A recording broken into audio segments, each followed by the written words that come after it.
This is our PowerPoint presentation, which I will make available through your Google Classroom. So, ilalagay ko po doon. Anong objectives natin sa lesson na ito? Well, our target skills, number one, we want to define what is a proportion. Okay? Second, identify direct and inverse proportions. Third one, find the missing term in both direct and inverse proportions. And lastly, solve word problems involving direct and inverse proportion. Let us begin. So first, what are proportions and what are the kinds of proportions? So a proportion is a statement of equality between two ratios. Now, ang ibig sabihin niyan ay dalawang ratio, they look different, but they are actually the same. Okay, so it's an equality among those two ratios. The first one is direct proportion, and indirect proportion, and the direct proportion is when one quantity increases or decreases, the other quantity increases or decreases at the same rate. Okay? Then the two quantities are said to be directly proportional. For example, the cost of goods and the amount of goods being bought. Bumibili ka ng goods. Okay?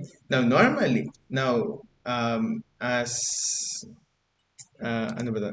Logic dictates, kapag doble yung binili mo na products, okay, dodoble rin yung presyo na kailangan mong bayaran.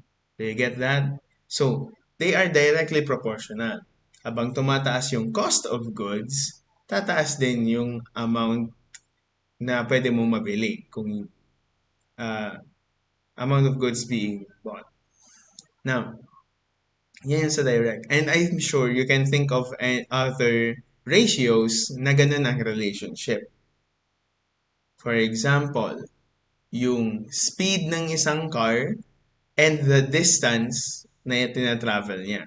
So that's direct, 'di ba? Kasi mas mabilis, mas malaki yung distance na kailangan na pwede niyang ma-travel. However, if it's a low speed, konti lang yung distance na kailangan na pwede niyang ma-cover. So I hope that's very clear. Okay, nauutal-utal ako. Just bear with me, okay? So, ano yung direct proportion? Merong special kind and it's the direct partitive proportion. In the partitive proportion, ang relationship niya is direct proportion pa rin. Meaning that the ratio increases, then the other term also increases. However, it only gives us one of the ratios. Di ba dapat dalawang ratio kasi they are equal to each other. Pero in partitive proportion, it just gives us one of the ratios and the sum of the other terms of the ratio. Mas magiging clear yan mamaya. Just know na it is under direct proportion and we are concerned with the sum of the ratios and the total number of parts. Mamaya. The second kind of proportion is inverse proportion. So you would have guessed it already, if one quantity increases, the other quantity decreases at the same rate. Then they are inversely proportional to each other. For example, the number of workers and the time it takes to finish a job. Siyempre, kapag nagdoble ka ng workers, gusto mo ba dumoble rin yung oras na kailangan para matapos nila yung trabaho? For example, they are painting a wall. Okay? If 20 people are painting a wall, and then ginawa mong 40 people are painting the wall, kunwari, kasya sila doon, magpara-paint-paint, do you expect na magdodoble din ba yung time or kakalahati? It will take less time. 'Di ba? So that is what we mean by inverse proportion.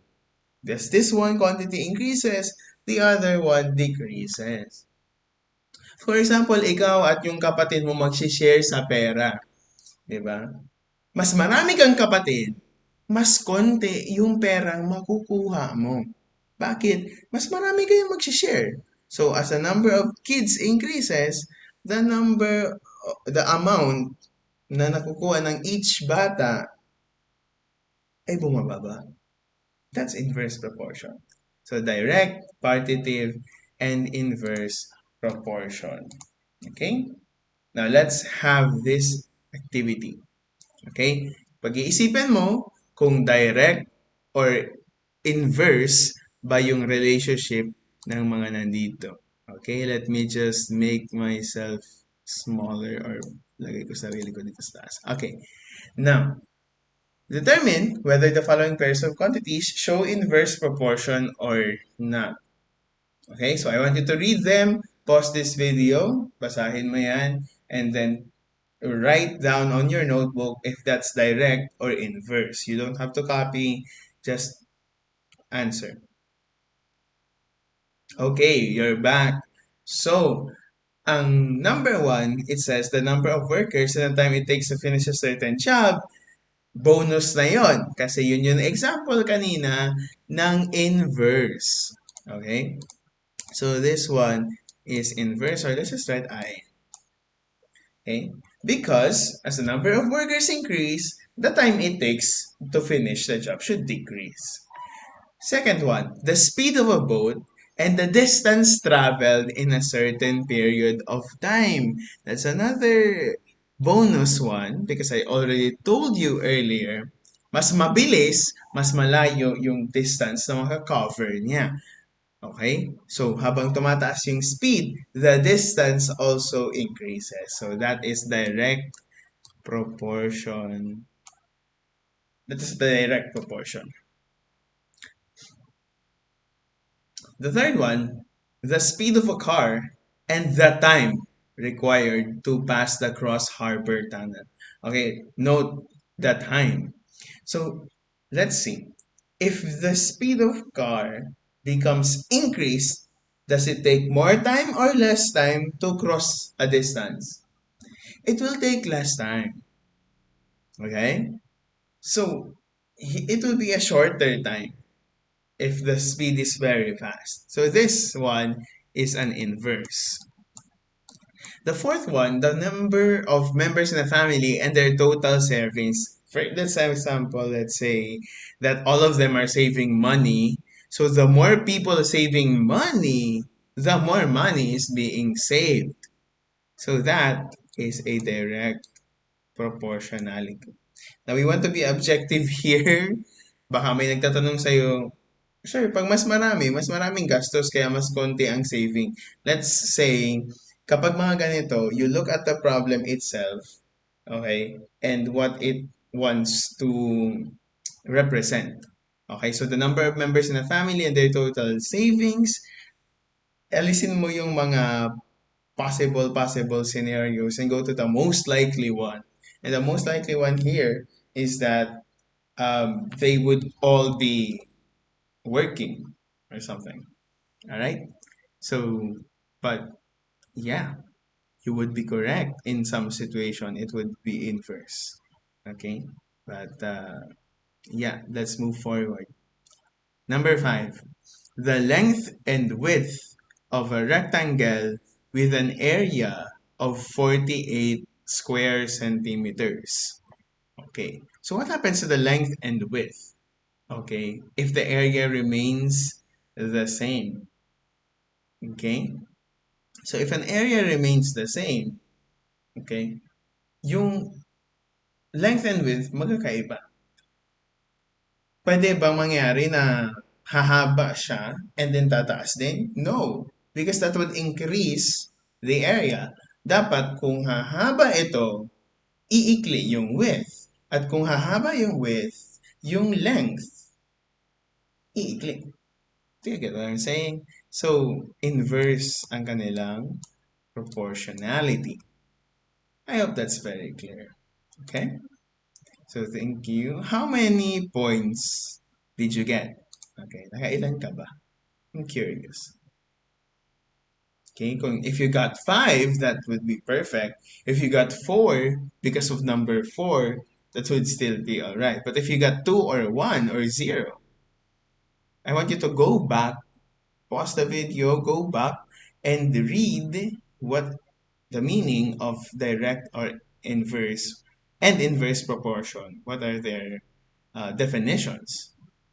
But if you listen to me explaining why they are inverse and direct, I think you would already be understanding it right now. So if you do, move on. All right, so we have two of the target skills. We know now what proportion is, and we can identify if a situation involves direct proportion or inverse proportion. Again, if you did not get that, go back. Okay, go back and listen to my explanations. All right, so the next objective is to find the missing term in both direct and inverse proportions. And then finally, solve word problems involving direct and inverse proportions. But finally, is that a word? Funnily. Um, it's interesting that you will be able to find the missing terms by solving word problems. So actually, itong dalawang objective na to, or skills, they are tied up to each other. Now, we want to find lost terms or missing terms. In direct proportion, partitive proportion, and inverse proportion, iba-ibang way para hanapin ang missing terms dito sa tatlong ito. So, be ready with your notebook, copy this, take this down. Okay?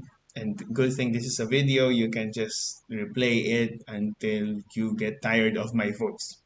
There are two methods of solving a direct proportion problem. The first one is a model approach. In this method, we make a model representing the proportion, and then from that, we stipulate or we continue to work our way towards the problem. The second one is the means extremes approach. Now, all proportion have means and extremes. Okay, in this approach, we use the means and extremes of the proportion. So if you see 40 and 16, they are called the means because they are inside. Let's look at the statement first. It says 8 chocolate to 40 pesos is equal to 16 chocolate to 80 pesos. So that makes sense kasi nadoble yung chocolate, nadoble din yung price. Alright? Now, the 40 pesos and 16 pesos chocolate, they are the means because they are here inside, they are the two terms inside. And then the extremes are the 8 chocolate and 80 pesos because they are outside of the proportion. Nasa labas sila. Kaya sila na extreme. And ang mean, di ba, parang average yung nasa middle. We're not talking about average here, ha? Basta, it's in the middle. Okay, so 40 and 16 are in the middle. 8 and 80 are outside, so they are the extremes. Later, we'll see how that will be used, but first, let's consider this example. A sum of money is shared in the ratio 5 to 8 by Paul and Brian. If Brian receives 304 pesos, how much money does Paul receive? So may ratio tayo, 5 to 8. Paul and Brian. Pero ang binigay lang sa atin is yung money that was received by Brian. But we don't know the money received by Paul. So we're missing a term in the proportion. Let's move forward. So using the model approach, first thing we do is to make a model. So Paul's money would represent 5 squares because the ratio is 5. Yung term niya sa ratio is 5. And Brian's money would be represented by 8 squares because he has 8. It's 5 to 8 ratio. Okay? And then Brian's money, those 8 squares, would mean 304 pesos. Now, the way to solve this is the second step, we find the value of 1 unit. And from there, we can find however much units we want. So Brian has 8 units or 8 squares, and that's equal to 304 pesos. If you divide that by 8, okay, 8 divided by 8 is 1. And let's actually work out the 304, okay, divided by, if I can write properly, yeah, divided by 8. So 30 divided by 8 would be 3. That's 24. And then 30 minus 24 is 6, bringing down the 4. 64 divided by 8 is 8, which is exactly 64 when multiplied by 8, giving us 0 remainder.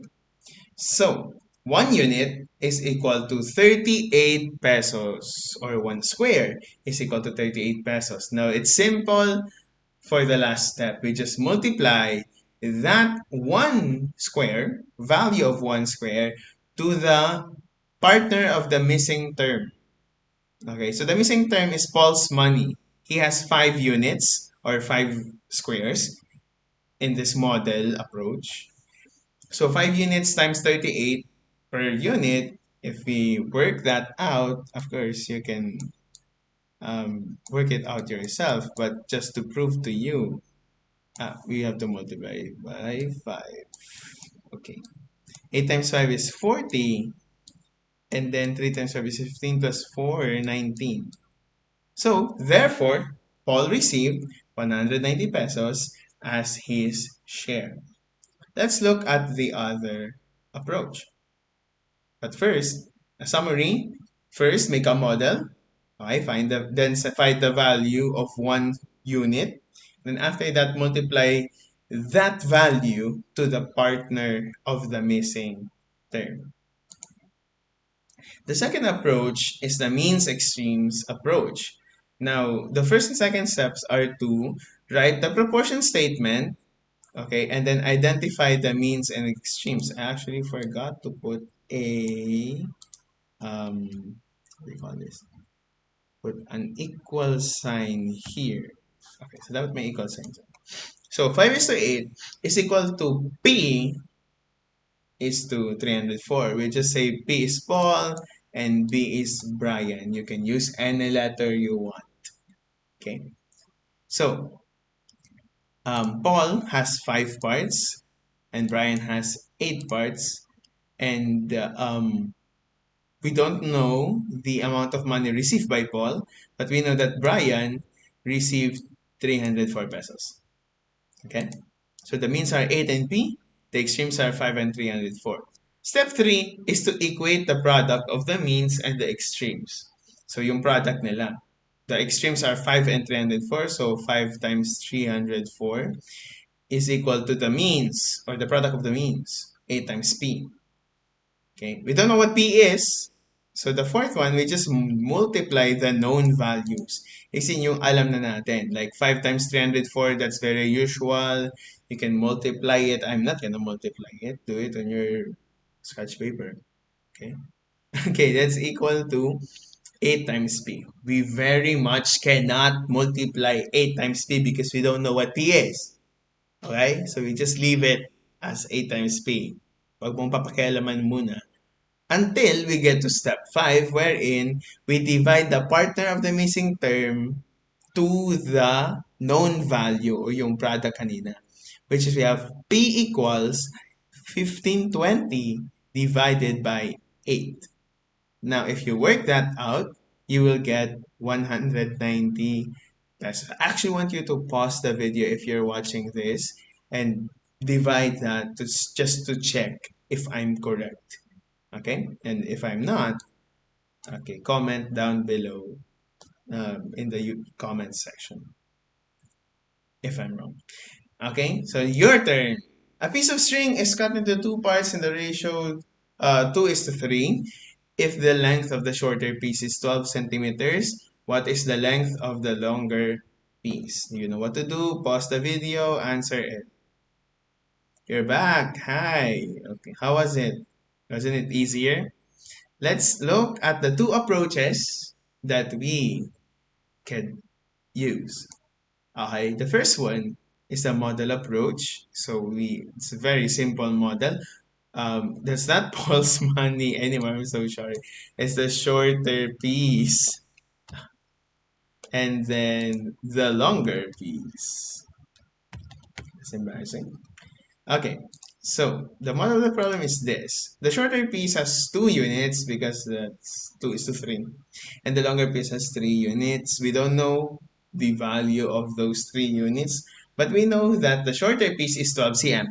So 2 units is equal to 12 centimeters. So the second step is to find the value of 1. So we're going to divide by 2. 2 divided by 2 is 1. And then 12 divided by 2 is 6. So 1 unit is equal to 6 centimeters. The third step is to multiply the partner of the missing term. So for the longer piece, okay, that's 3 units. Then 3 units times 6 centimeters per unit will give us 18 centimeters, which is longer than 12. So that's another way to check, is it really longer? If you got an answer that it's not longer, for example, 9 centimeters, that's very wrong. Okay. Now, therefore, the length of the longer string is 18 cm. Of course, we have the means extremes approach. So, write the proportion statement and identify the means and extremes. So, that shorter is to the longer one. The shorter has 2 parts. The longer one has 3 parts. And then the shorter one has 12 cm. I forgot again the equal symbol here. Those two ratios are equal. That's why it's a proportion. Okay, so we equate the product of the means and the extremes. So that's 2 times L as the extremes and then 3 times 12 as the means. So we multiply the known values this time. 3 times 12, I mean 3 times 12 is the known.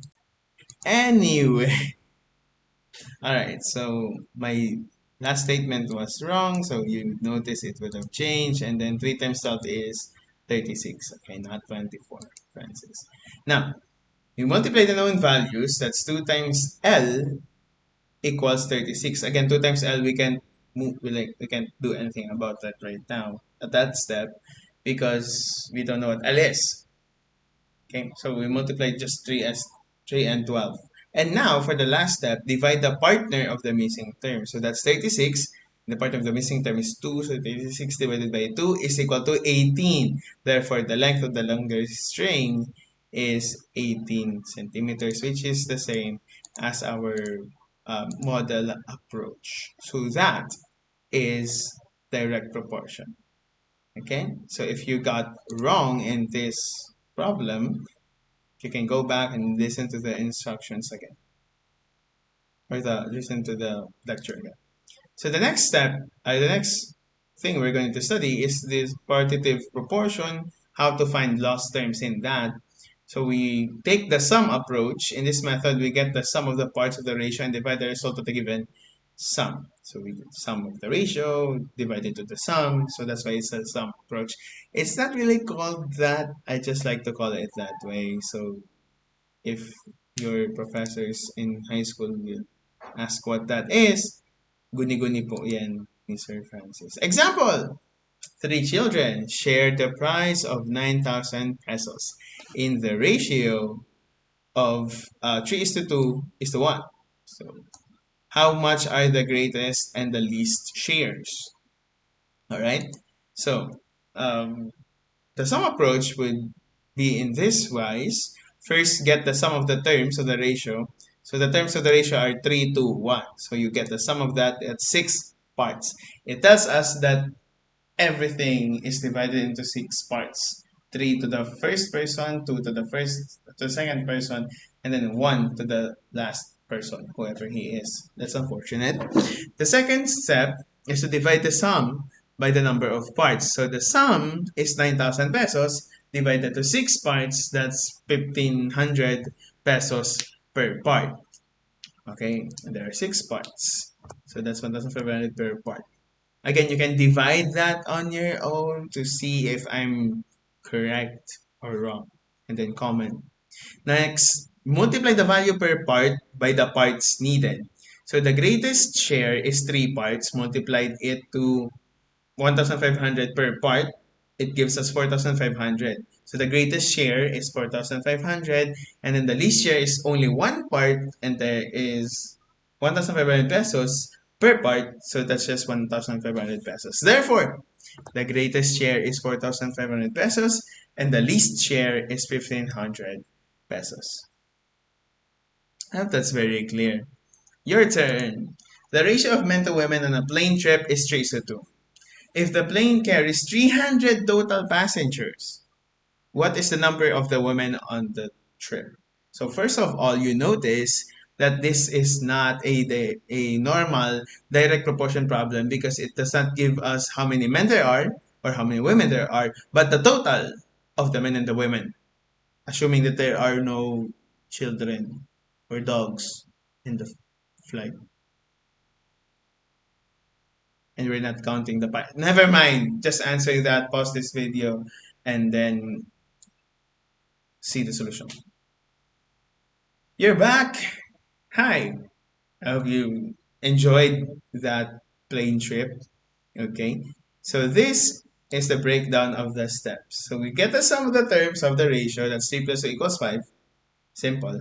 Then divide that to the number of parts. Divide the sum to the number of parts by the number of parts. That's 300 divided by 5 equals 60. Again, that's 60 passengers per part. The women has two parts, while the men has three parts, diba? Because it says men first, then two women. So that's three for men and then two for women. Okay?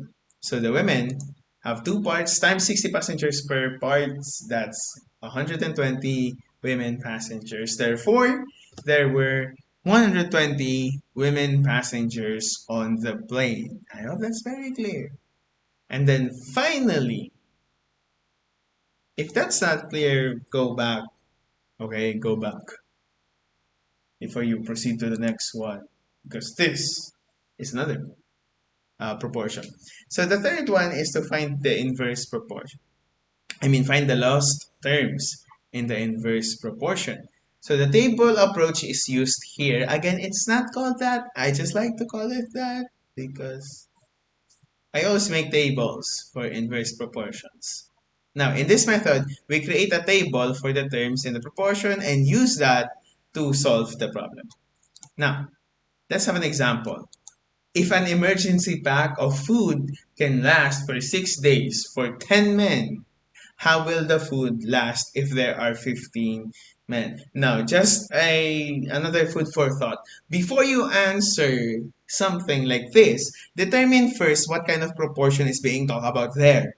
Okay? So, emergency pack of food and then the number of people. Of course, the more people there are, what happens to the number of days that the food can last? Okay? They will last less. Assuming that they eat at the same rate. Parang naka-portion sa kanila. Nakahati-hati. Rasyon.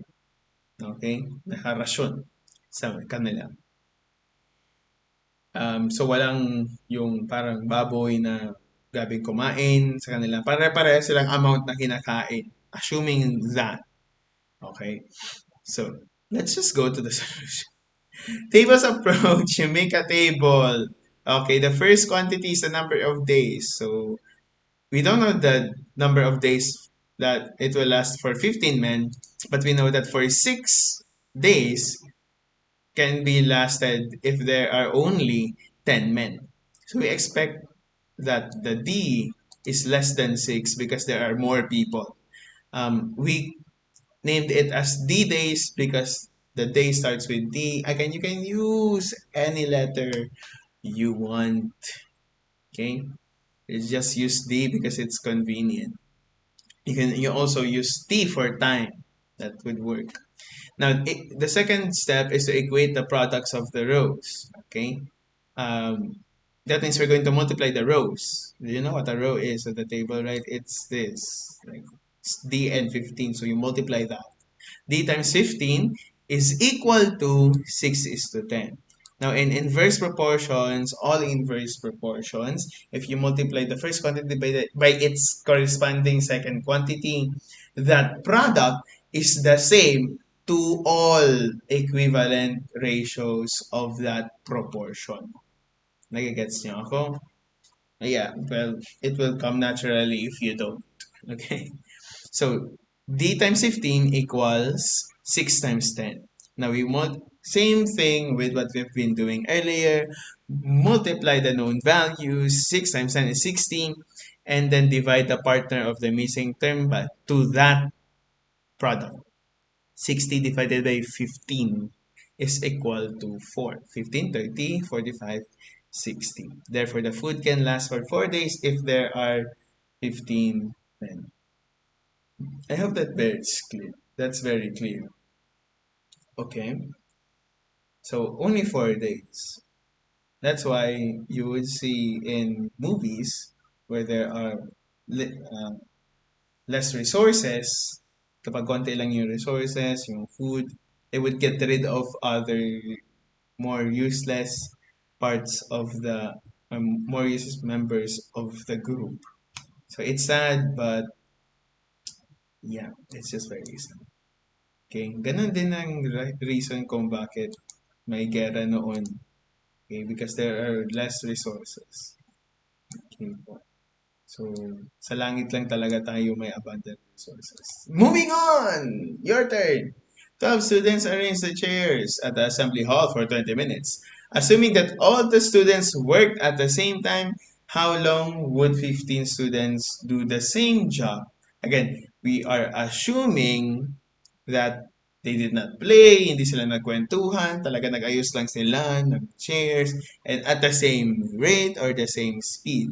So, yeah. No. So, wag niyong i-ano yung sa klase ninyo na kapag kayo mas maraming mas mabagal. Okay, let's just assume here that they work at the same pace and then they're focused on their job. Again, pause the video. Go. Answer. You're back. Okay. So let's go to the breakdown of the solution. First, make a table because it's a table approach. The first quantity is the number of students. The second quantity is the time it takes for them to finish the job.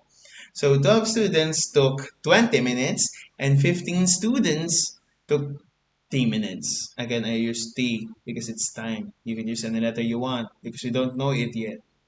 We don't know what it is. Okay? So I'll just name it as T. Now, equate the products of the rows. 12 times 20 equals 15 times T. You get the gist by now. Multiply the known values. 12 times 20 is 240. And then lastly, divide the partner of the missing term. 240 divided by 15 is 6. Therefore, 15 students can take 16 minutes to arrange their chairs if they're all focused. So, mas konti yung time kasi nadagdagan sila ng dalawa. Okay, from 12 students to 15 students, assuming that they were hard. So, are you correct? Are you not correct? If you're not correct, again, go back and listen to the explanations for the example here and for this one, yung students. Okay? If you got all of that, if you think that you have acquired all of our target skills from this discussion, you can now move on to the extended learning activities. Okay? Direct proportion problems can be found in page 260, items 8, 9, and 10. Partitive proportion problems can be found in page 260 as well, items 1, 3, and 7. Increasing difficulty yan, mas mahirap yung 7 kaysa sa 1, of course. Now, the inverse proportion problems will be found in pages 286 to 287, items 1, 5, and 9 of your 21st Century Soaring Mathematics by Phoenix. Yep.